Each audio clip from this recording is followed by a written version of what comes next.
All right, welcome back to part 4 of weaving doubled width using a single rigid heddle. I've woven a good bit so far, and I recorded myself weaving that, but I'm not going to show that, mainly because this particular thread, which is a cheap cotton thread that I got from Walmart, so I don't know if it was peaches and cream or sugar and cream, but in any case, it has been horrendous to work with. It doesn't slide super smooth in the heddle, and because we're weaving double width, this heddle is just really packed full of thread. So because of that, I'm not getting super clean sheds.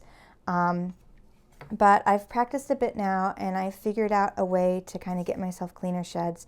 And even though it's tempting to just go and warp one of my other looms real quick in a thread that I know will work better, I thought, for this tutorial, let's go ahead and show kind of some workarounds for when your warp threads are being sticky. So let's get warping. Let's get weaving. I'm doing a houndstooth pattern, and so I just did 2 passes of pink, so it's now time to work on purple. So for the first pass, we're going to be taking the shuttle from the right to the left and weaving our first pick of purple on the bottom layer. So because it's the bottom layer, we need to get the top threads out of the way. So we're going to put the A and B pattern stick up. Then we're going to put the rigid heddle in the up position. And now we're going to pass, like I said, from right to left. Now, when you're weaving double width, you have to remember that the edges are different than they normally are. Normally the right side of your room has the right edge, the left has the left edge. Now the right and the left are both on the right side, and the left edge is now the middle. So do as you normally would to kind of control your edges here whenever you have your loop on the right side. So for me, that's just kind of pinching it and angling like so. And we're going to beat there. Let me hold my loom in place. And now we're going to do the first pass on the top layer. And because this string is sticky, you can see I don't have a super clean shed there. So to get a clean shed, what I've been doing is taking a pickup stick and just passing it right through where the shed is nice and clean right here in the back. Kind of beating that down and then moving the heddle up.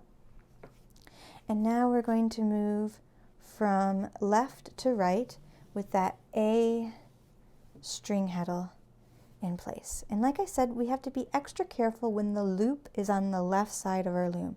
This is the outermost warp thread, and we want to make sure whenever this loop is on the left side that we really, really make sure we're not pulling that in too tight. Okay? So we're going to give it kind of just an extra little pull out to the side there. And beat. So now it's time for the second pass on the top layer. So we're going to again just kind of pass the pattern stick through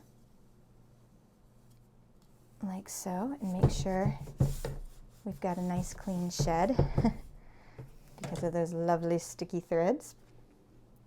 And we're going to go right to left.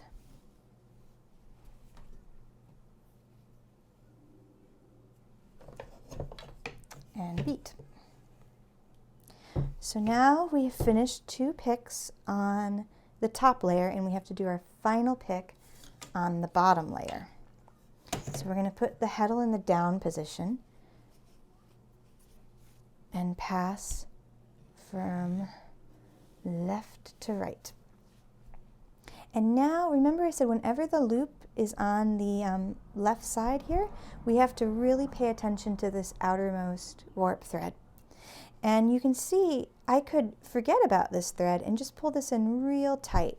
And if I did that every time, when I unfolded my cloth, once I took it off the loom, there would be like a crease, a permanent crease in the middle where these threads have been pulled together super tight. So we don't want to do that. So what we want to do, whenever that loop is on that top or on the left side, we want to kind of pinch it against that last warp thread like so that we don't forget about it and pull in too tight. And beat. And that's the pattern you do, and you're just going to repeat that over and over. I'm going to break at this point because my kid's coming.